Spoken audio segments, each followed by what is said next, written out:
আসসালামু আলাইকুম everyone, welcome back to my cooking studio. Cooking স্টুডিওর আজকের এপিসোডে আমি আপনাদের সাথে একটি ঝরঝরে বিরিয়ানির রেসিপি শেয়ার করতে যাচ্ছি। আমি সবসময় বাসায় যেভাবে বিরিয়ানি রান্না করি আপনাদের সাথে সেভাবেই শেয়ার করার চেষ্টা করব।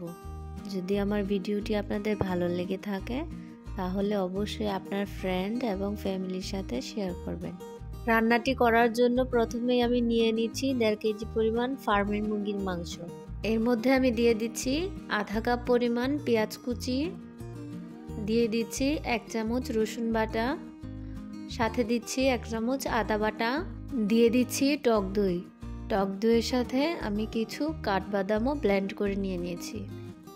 দিয়ে দিচ্ছি চা চামচের 1 চামচ মরিচ গুঁড়ো।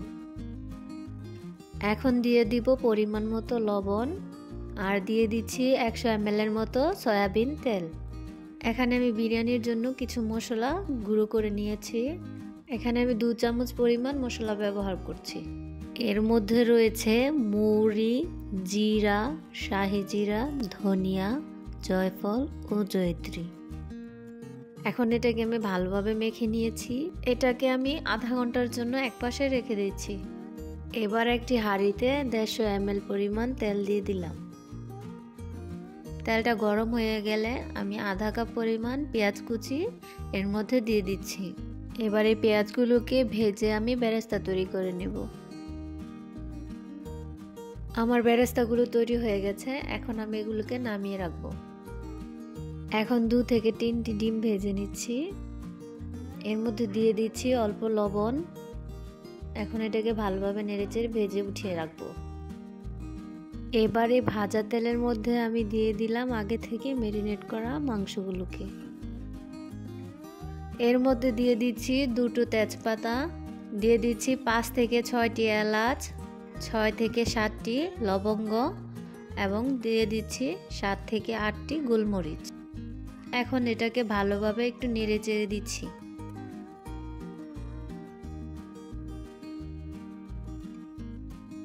এবার এটাকে ঢাকনা দিয়ে ঢেকে 15 থেকে 20 মিনিট আমি কষিয়ে নিব।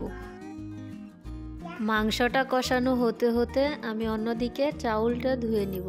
এখানে আমি চিনি গুঁড়া চাউল নিয়েছি 1 কেজি পরিমাণ।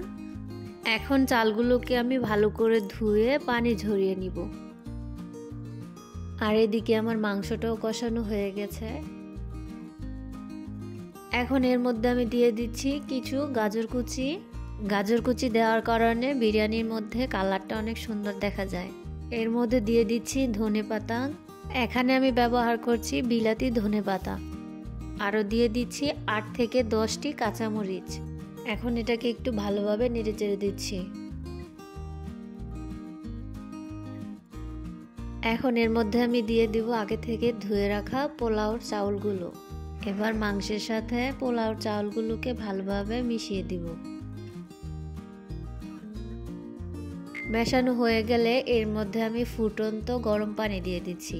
এখানে পানির পরিমাণটা আমি দিয়ে দিচ্ছি 1 কেজি পরিমাণ পোলাও চাউলের জন্য 1.5 লিটার পানি।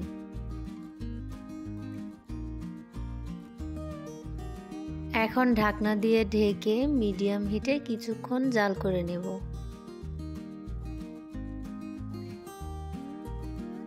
এ পর্যায়ে আমার পানিটা অনেকটাই শুকিয়ে গেছে।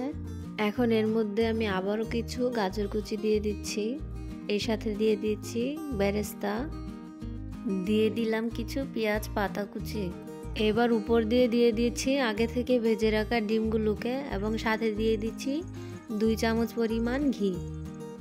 এবার এটাকে আমি ঢাকনা দিয়ে ঢেকে 20 থেকে 30 মিনিটের জন্য দমে রেখে দেব।